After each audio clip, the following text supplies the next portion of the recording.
স্থায়ী কমিটির সদস্য জনাব সালাউদ্দিন আহমেদ এবং আমি রাশেদ খান, গণ অধিকার পরিষদের সভাপতি নুরুল হক নূর, আমরা তিনজন একসাথে এই আন্দোলন সংগ্রাম সমন্বয় কাজ করার সুযোগ হয়েছে এবং আমাদের সংগ্রামী মহাসচিব যে সময় তিনি গ্রেপ্তার হন, বিএনপির সংগ্রামী মহাসচিব আমাদের সালাউদ্দিন আহমেদ ভাই, তিনি ইন্ডিয়া থাকলেও এই আন্দোলনকে যেভাবে সমন্বয় করেছেন এবং আমার ভূমিকা সম্পর্কে আসলে আমি বলতে চাই না, সালাউদ্দিন আহমেদ ভাই তিনি জানেন, তিনি বলবেন।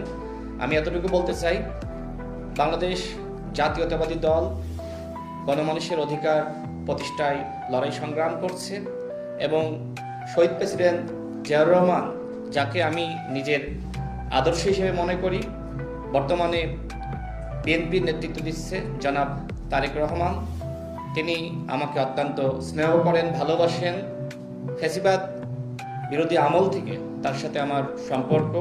আমি মনে করি নতুন বাংলাদেশ গঠনে তার নেতৃত্ব দেশ এবং জনগণের জন্য অত্যন্ত প্রয়োজন। আমি বিশ্বাস করি সংস্কার, বিচার এবং সুষ্ঠু নির্বাচনের ক্ষেত্রে জনাব তারেক রহমান গুরুত্বপূর্ণ ভূমিকা রাখবেন। আমি রাশেদ খান আজকে বিএনপিতে যোগদান করেছি এবং জনাব তারেক রহমানের নেতৃত্বে ইনশাআল্লাহ দেশ এবং জনগণের